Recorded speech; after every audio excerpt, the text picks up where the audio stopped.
Hi friends, welcome to Roshni's world. ഓണാഘോഷങ്ങളുടെ മാറ്റുകൂട്ടാൻ എപ്പോഴും മുന്നിൽ നിൽക്കുന്നത് മധുരമുള്ള പലഹാരങ്ങളല്ലേ. ഇന്ന് നമ്മൾ ഉണ്ടാക്കാൻ പോകുന്നതും അതുപോലെ തന്നെ ഓണസദ്യയിലെ രണ്ട് പ്രധാന താരങ്ങളായ രണ്ട് മധുര പലഹാരങ്ങളാട്ടോ. ഒന്നാമത്തെ റെസിപ്പി വെറൈറ്റിയും എന്നാൽ ഈസി ആയിട്ടും ചെയ്തെടുക്കാൻ പറ്റിയ ഹൽവ പായസത്തിന്റെ തന്നെ. രണ്ടാമത്തേത് പഴനുറുക്കും. അപ്പോൾ ഈ ഓണക്കാലത്ത് ഈ രണ്ട് വിഭവങ്ങളൊന്ന് ട്രൈ ചെയ്ത് നോക്കണേ. ആദ്യം തന്നെ ഹൽവ പായസം എങ്ങനെ ഉണ്ടാക്കുന്നതെന്ന് കണ്ടു നോക്കാം. അതിനായിട്ട് 1.5 കപ്പ് ചവ്വരി അരിയാണ് എടുത്തിട്ടുള്ളത്. അതൊരു ബൗളിലേക്ക് ഇട്ട് കൊടുക്കാം. ഇനി ചവ്വരി നന്നായിട്ടൊന്ന് കഴുകി കുതിർത്തി എടുക്കേണ്ടതുണ്ട്. അപ്പം ഞാൻ ആദ്യം ഒന്ന് കഴുകി എടുക്കട്ടെ. അതിനുശേഷം നമുക്കിതൊന്ന് കുറച്ച് വെള്ളം ഒഴിച്ചൊന്ന് കുതിർത്തിയും വെക്കണം. ചവ്വരി ഇപ്പം നന്നായിട്ട് കഴുകി എടുത്തിട്ടുണ്ട്. ഇനി ഇതൊന്ന് വെള്ളം ഒഴിച്ചൊന്ന് കുതിരാൻ വെക്കാം. ഒരു 1 അവറെങ്കിലും മാക്സിമം വെക്കണം കേട്ടോ. ചവ്വരി കുതിർന്ന് കിട്ടാൻ ആവശ്യമായിട്ടുള്ള വെള്ളമാണ് ഒഴിച്ചു കൊടുത്തിട്ടുള്ളത്. ഇനി ഇതൊന്ന് കുതിർന്ന് വരട്ടെ. അടച്ചങ്ങോട്ട് മാറ്റി വെക്കാം. ചവ്വരി കുതിർന്ന് വരുമ്പോഴേക്ക് 1.5 ടേബിൾ സ്പൂണോളം ഗീ ഒരു പാനിലേക്ക് ഒഴിച്ചു കൊടുക്കാം. ഗീ ഒന്ന് മെൽട്ടായി വരുമ്പോൾ ഒരു 1/4 കപ്പോളം റൈസിൻസ് ആണ് എടുത്തിട്ടുള്ളത്. ഞാനിപ്പോൾ ബ്ലാക്ക് റൈസിൻസ് എടുത്തതേ ഉള്ളൂ. യെല്ലോ റൈസിൻസ് ആയാലും കുഴപ്പമൊന്നുമില്ല കേട്ടോ. ഇനി ഇതൊന്ന് ഇതുപോലെ ഇങ്ങനെ ബബിൾസ് ആയി വരുമ്പോൾ എണ്ണയിൽ നിന്ന് ഇങ്ങോട്ട് കോരി മാറ്റാം. വല്ലാണ്ടെങ്കിൽ കരിഞ്ഞു പോകണ്ട കേട്ടോ. പിന്നെ അതിന്റെ ടേസ്റ്റ് ആകെ മാറിപ്പോവേ. പെട്ടെന്ന് തന്നെ മാറ്റിക്കളയാം. ഇതിപ്പോൾ മുഴുവനും വറുത്തെടുത്തിട്ടുണ്ട്. അങ്ങോട്ട് മാറ്റി വെക്കാം. ഇനി ഇതേ എണ്ണയിൽ തന്നെ ഒരു 1/4 കപ്പോളം കാഷ്നട്ട് ഇതുപോലെ നുറുക്കിയെടുത്തിട്ടുണ്ട്. ഇതും അതിലേക്ക് ഇട്ട് കൊടുക്കാം. നുറുക്കിയെടുക്കണം എന്നില്ല കേട്ടോ. മുഴുവനായിട്ടും വറുത്തെടുത്താൽ കുഴപ്പമൊന്നുമില്ല കേട്ടോ. കാഷ്നട്ട് നല്ല ഗോൾഡൻ ബ്രൗൺ ആയിട്ടുണ്ട്. ഇതും എണ്ണയിൽ നിന്ന് ഇങ്ങോട്ട് കോരി മാറ്റി അങ്ങോട്ട് മാറ്റി വെക്കാം.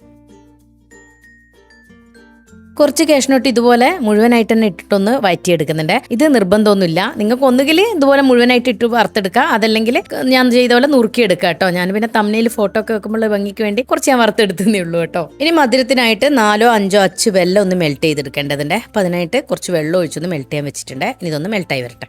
വെള്ളം മെൽറ്റായി വരുമ്പോഴേക്കും തേങ്ങാപ്പാൽ എടുക്കേണ്ടതുണ്ട്. അപ്പം അതിനായിട്ട് മിക്സിയുടെ ജാറിലേക്ക് തേങ്ങ ചിരകിയത് ഇട്ട് കൊടുക്കാം. ഇനി 2 ഏലക്ക കൂടെ ഇതിലേക്ക് ഇട്ട് കൊടുക്കാം. കുറച്ച് വെള്ളം ഒഴിച്ചാൽ മതി. 1-ാം പാലാന്നേ ആദ്യം എടുക്കുന്നത്. അതുകൊണ്ട് തന്നെ കുറച്ച് വെള്ളം ഒഴിച്ചിട്ട് അതൊന്ന് അടിച്ചെടുത്തതിന് ശേഷം 2-ാം പാലാക്കി എടുക്കാം കേട്ടോ.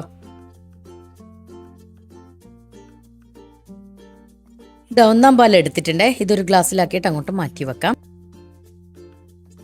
തേങ്ങാപ്പാൽ എടുക്കുന്നത് എല്ലാവർക്കും അറിയായിരിക്കും. പക്ഷെങ്കിൽ അറിയാത്തവരുണ്ടാവുമല്ലോ, കുക്കിംഗ് പഠിച്ചു വരുന്ന കുട്ടികൾ. അവർക്ക് വേണ്ടിയിട്ടാട്ടോ ഞാൻ ഇത്ര ഡീറ്റെയിൽ ആയിട്ട് പറയുന്നത്. അപ്പോൾ നമ്മളിപ്പോൾ 1-ാം പാലെടുത്ത തേങ്ങാപ്പീരുണ്ടല്ലോ, അത് മിക്സിയുടെ ജാറിൽ വീണ്ടും ഇട്ട് കൊടുക്കാം. എന്നിട്ട് കുറച്ച് ഏറെ വെള്ളം ഒഴിച്ചു കൊടുക്കാം കേട്ടോ ഇതിലോട്ട്. എന്നിട്ട് ഇത് 2-ാം പാലാക്കി എടുക്കുകയാണ് ചെയ്യുന്നത് കേട്ടോ. 2-ാം പാലും ആക്കി എടുത്തിട്ടുണ്ട്. ഇതങ്ങോട്ട് മാറ്റി വെക്കാം. ഇതൊക്കെ ചെയ്ത് വരുമ്പോഴേക്കന്നെ നമ്മൾ കുതിർത്തി വെച്ച സാബൂദാന ഉണ്ടോ 1-2 മണിക്കൂർ ആകുമ്പോഴേക്ക് നന്നായിട്ട് കുതിർന്ന് വന്നിട്ടുണ്ട് കേട്ടോ. ഇനി ചവ്വരി ഒന്ന് നമുക്കൊന്ന് അരച്ചെടുക്കേണ്ടതുണ്ട്. അതിനായിട്ട് മിക്സിയുടെ ജാറിലേക്ക് ഇട്ട് കൊടുക്കാം. ചവ്വരി അരഞ്ഞ് കിട്ടാൻ ആവശ്യമായിട്ടുള്ള 2-ാം പാലാണ് ഒഴിച്ചു കൊടുക്കുന്നത്. ഒന്ന് മിക്സ് ചെയ്തതിന് ശേഷം ഇതിലേക്ക് അങ്ങ് ഒഴിച്ചു കൊടുക്കാം. മുഴുവൻ ഒഴിക്കുന്നില്ല, കുറച്ചാ ഒഴിച്ചിട്ടുള്ളൂ കേട്ടോ ഈ സമയത്ത്. എന്നിട്ട് ഇത് നന്നായിട്ടൊന്ന് അരച്ചെടുക്കാം. ഇത് കണ്ടോ, നല്ല സ്മൂത്ത് ആയിട്ട് തന്നെ അരച്ചെടുക്കാൻ ശ്രദ്ധിക്കണേ. ഒട്ടും തരിയില്ലാതെ ഇത് കണ്ടോ, ഇതുപോലെ അരച്ചെടുക്കാൻ ശ്രദ്ധിക്കാം. ഇനി ഹൽവ തയ്യാറാക്കാൻ അടികട്ടിയുള്ള ഒരു പാത്രം എടുക്കാം. എന്നിട്ട് അതിലോട്ട് 1-2 ടേബിൾ സ്പൂൺ ഗീ ഒഴിച്ചു കൊടുക്കാം. ഇനി നെയ്യ് മെൽട്ടായി വരുന്ന സമയത്ത് നമ്മൾ അരച്ചു വെച്ച ചവ്വരി ഉണ്ടല്ലോ, അത് ഒന്നുകൂടെ ഒന്ന് മിക്സ് ചെയ്തതിന് ശേഷം ഇതിലേക്ക് അങ്ങ് ഒഴിച്ചു കൊടുക്കാം.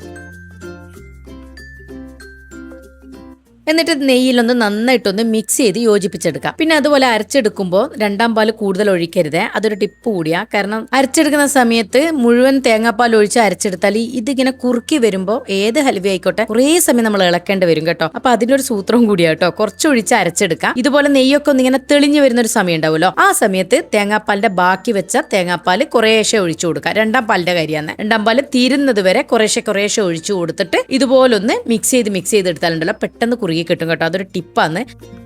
സാധാരണ നമ്മൾ ഹൽവയൊക്കെ ആദ്യം തന്നെ കുറച്ച് ലൂസ് കൺസിസ്റ്റൻസിയിലാക്കിയിട്ട് അതും കുറുക്കിയെടുക്കാന്ന് വെച്ചാൽ കുറച്ച് ബുദ്ധിമുട്ടാണ്. അപ്പൊ അതിനേക്കാൾ നല്ലത് അരച്ചെടുക്കുന്ന സമയത്ത് കുറച്ച് തേങ്ങാപ്പാൽ ഒഴിച്ചു കൊടുക്കാം. തേങ്ങാപ്പാലിന്റെ 2-ാം പാൽ കേട്ടോ. അപ്പൊ ഒഴിച്ചു കൊടുക്കാം. എന്നിട്ട് മിക്സ് ചെയ്ത് എടുത്തു കഴിഞ്ഞാലുണ്ടല്ലോ നമുക്ക് ഇതുപോലെ പെട്ടെന്ന് കുറുക്കിയെടുക്കാൻ പറ്റും. അപ്പൊ ഇത് കണ്ടോ, ഇത് നന്നായിട്ട് പാനിൽ നിന്നൊന്ന് വിട്ട് വരുന്ന ഒരു പാകാകുന്ന സമയത്ത് ഇതിലോട്ട് മധുരത്തിന് ആവശ്യമായിട്ടുള്ള വെള്ളം മെൽറ്റ് ചെയ്തത് അരിച്ചൊഴിച്ചു കൊടുക്കുന്നുണ്ട്. എന്തെങ്കിലും കച്ചറുണ്ടേ പോകാൻ വേണ്ടിയിട്ടാണ് ഇങ്ങനെ അരിച്ചൊഴിക്കുന്നത്. എന്നിട്ട് എല്ലാം കൂടി ഒന്ന് നന്നായിട്ടൊന്ന് മിക്സ് ചെയ്ത് യോജിപ്പിക്കാം. നമ്മൾ ആദ്യം തന്നെ ഒന്ന് കുറുക്കി എടുത്തത് കൊണ്ട് വെള്ളം മെൽറ്റ് ചെയ്ത് ഒഴിച്ചപ്പോൾ കണ്ടോ ലൂസ് കൺസിസ്റ്റൻസി ആവാതെ ഒന്ന് കുറുകി തന്നെ കിടക്കുന്ന അങ്ങനെ ആവുമ്പോഴേ നമുക്ക് പെട്ടെന്ന് തന്നെ ഇത് കുറുക്കി എടുക്കാൻ പറ്റും കേട്ടോ. ഇനി ഒരു ഫ്ലേവറിനും ടേസ്റ്റിനും ഒക്കെ വേണ്ടിയിട്ട് 1/2 ടീസ്പൂൺ ഏലക്കപ്പൊടിയും 1/2 ടീസ്പൂൺ തന്നെ ചുക്കും കൂടെ ചേർത്ത് കൊടുക്കുന്നുണ്ട്. എന്നിട്ട് നന്നായിട്ട് ഒന്നുകൂടെ ഒന്ന് മിക്സ് ചെയ്ത് കൊടുക്കാം.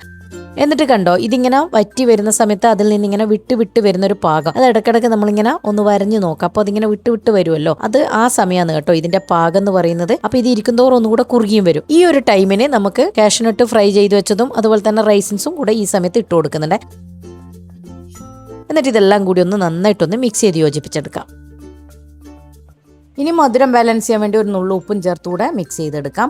അവസാനമായിട്ട് ഒരു ടേബിൾ സ്പൂൺ ഗീ ഒഴിച്ചു കൊടുക്കാം. എന്നിട്ട് ഒന്നുകൂടെ ഒന്ന് മിക്സ് ചെയ്തെടുക്കാം. നെയ്യൊക്കെ നന്നായിട്ട് മിക്സ് ചെയ്തിട്ട് അതിൽ നിന്ന് നെയ്യ് തെളിഞ്ഞു വരുന്ന ഒരു സമയത്ത് ഒന്നാം പാലാണ് ഒഴിച്ചു കൊടുക്കുന്നത്. ഒന്നാം പാലും മുഴുവനായിട്ട് ഒന്നിച്ചൊഴിക്കുന്നില്ല, കുറേശ്ശായിട്ട് തന്നെ കേട്ടോ ഒഴിച്ചു കൊടുക്കേണ്ടത്. ഒന്നിച്ചൊഴിച്ചു കൊടുത്താൽ ഞാൻ പറഞ്ഞതുപോലെ തന്നെ കുറുകി വരാൻ ബുദ്ധിമുട്ടാവും. അത് ഒഴിവാക്കാൻ വേണ്ടിയിട്ടായി കുറേശ്ശെ ഒഴിച്ച് മിക്സ് ചെയ്തെടുക്കാൻ പറയുന്നത് കേട്ടോ.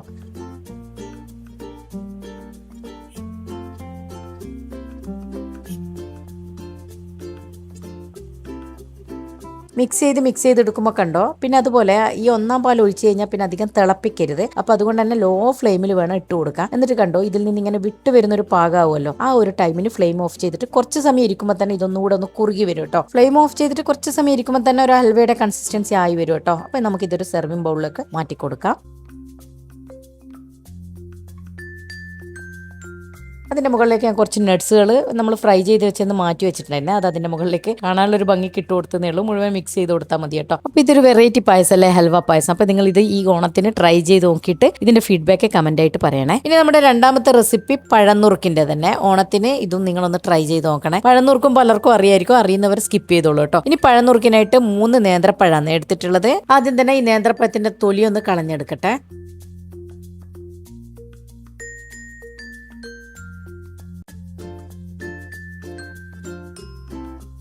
ഇപ്പോൾ 3 നേന്ത്രപ്പഴം തൊലിയൊക്കെ കളഞ്ഞെടുത്തിട്ടുണ്ട്. ഇനി ഇതുപോലെ ഒന്ന് കട്ട് ചെയ്തെടുക്കുന്നുണ്ട് കേട്ടോ. അപ്പോൾ മുഴുവൻ ഇതേപോലെ കട്ട് ചെയ്തെടുക്കുന്നുണ്ട്. ഈ ഒരു കനത്തിലാട്ടോ ഞാൻ കട്ട് ചെയ്തെടുത്തിട്ടുള്ളത്. അപ്പോൾ നിങ്ങൾക്ക് ചെറിയ കട്ടാക്കിയിട്ട് എടുക്കണമെങ്കിൽ റൗണ്ട് ഷേപ്പിൽ കട്ട് ചെയ്തെടുത്താൽ മതി കേട്ടോ. ഇനി ഇതൊന്ന് ഫ്രൈ ചെയ്തെടുക്കാൻ ആവശ്യമായിട്ട് 1.5 ടേബിൾ സ്പൂൺ ഗീ പാനിലേക്ക് ഒഴിച്ചു കൊടുക്കാം. എന്നിട്ട് ഈ കട്ട് ചെയ്ത് വെച്ച പഴം ഉണ്ടല്ലോ അത് ഇതിലേക്ക് ഇട്ടിട്ട് ഒന്ന് കളർ മാറുന്നവരൊന്ന് വാട്ടിയെടുക്കാം.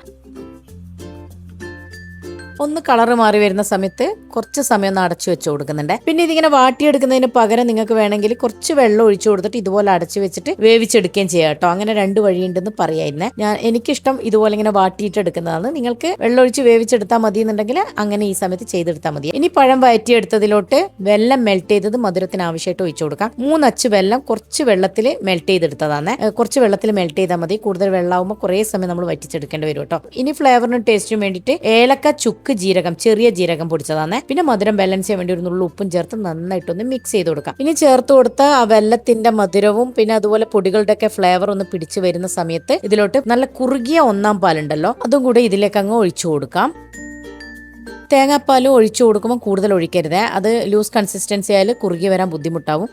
കൂടാതെ അത് വറ്റി വരുമ്പോഴേക്ക്, കാരണം നമ്മൾ ഒഴിച്ച തേങ്ങാപ്പാൽ വറ്റി വരണമല്ലോ, അപ്പോഴേക്ക് ഈ പഴമൊക്കെ ചിലപ്പം അടിഞ്ഞ പോലെ ആവാനും വഴിയുണ്ട് കേട്ടോ. അപ്പോൾ ഇതൊന്ന് അടച്ചു വെച്ചിട്ട് കുറച്ച് സമയം ഒന്ന് അടച്ചു വെച്ചെടുക്കുമ്പോഴേക്ക് തേങ്ങാപ്പാൽ കുറഞ്ഞത് കൊണ്ട് തന്നെ പെട്ടെന്ന് ഇതുപോലെ ഒന്ന് വറ്റി കിട്ടും. ഞാൻ പറഞ്ഞതുപോലെ തേങ്ങാപ്പാൽ കൂടിപ്പോയാൽ അത് വറ്റി വരാനുള്ള വെയിറ്റ് ചെയ്യുന്ന സമയത്ത് പഴം ഉടഞ്ഞും പോവും. പിന്നെ അത് കൂടാതെ അത് വറ്റി വരാൻ കുറെ സമയവും എടുക്കും കേട്ടോ. അപ്പോൾ അതിനേക്കാൾ നല്ലത് കുറച്ച് തേങ്ങാപ്പാൽ ഒഴിച്ചു കൊടുക്കാം. എന്നിട്ട് ഇതുപോലെ ഒന്ന് വറ്റിച്ചെടുക്കാം. ഇപ്പോൾ ഇത് കണ്ടോ എല്ലാം ഒന്ന് വറ്റി വന്നിട്ടുണ്ട്. ഇനി അതിന്റെ മുകളിലേക്ക് ആ തേങ്ങാപ്പാലിൻ്റെതും ആ ശർക്കരയുടെ ഒക്കെ ആ നീരുണ്ടല്ലോ അത് ഇതുപോലൊന്ന് എല്ലാ ഭാഗത്തും ഒന്നുകൂടെ ഒന്ന് ആക്കി കൊടുക്കാം. അവസാനമായിട്ട് ഏലക്കപ്പൊടി ഒരു നുള്ളിട്ട് കൊടുക്കാം. അതുപോലെ 1/2 ടീസ്പൂണോളം നെയ്യും കൂടെ ഒഴിച്ചു കൊടുക്കാം.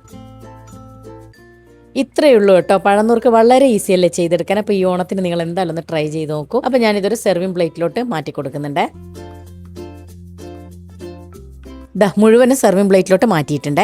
അപ്പോൾ ഇത് ഇത്രയേ ഉള്ളൂ കേട്ടോ. പരിപാടി ഈസി അല്ലേ ചെയ്തെടുക്കാൻ. അപ്പോൾ നിങ്ങൾ എന്തായാലും ഇതൊന്ന് ട്രൈ ചെയ്ത് നോക്കണേ. പിന്നെ ഇല്ലേ ഇത് കഴിക്കുമ്പോൾ ഇതിൻ്റെ കൂടെ പപ്പടം കൂടെ കൂട്ടിയിട്ടാണ് കേട്ടോ കഴിക്കേണ്ടത്. അപ്പോൾ നിങ്ങൾ ഇത് എന്തായാലും ഒന്ന് ട്രൈ ചെയ്ത് നോക്കുക. ഇഷ്ടമാവുകയാണെങ്കിൽ കൂട്ടുകാർക്ക് ഫാമിലിക്ക് ലിങ്ക് ഷെയർ ചെയ്തെടുക്കുക. എന്നും പറയുന്നത് പോലെ തന്നെ എൻ്റെ ചാനൽ നിങ്ങൾ ആദ്യമായിട്ട് കാണുന്നവരാണെങ്കിൽ ലൈക്ക് ചെയ്യാനും സബ്സ്ക്രൈബ് ചെയ്തുകൂടെ സപ്പോർട്ട് തരണേ. അപ്പോൾ ഇതിലും നല്ല വീഡിയോസ് ആയിട്ട് പുതിയ വീഡിയോയിൽ കാണുമ്പോഴേക്കും താങ്ക് യു.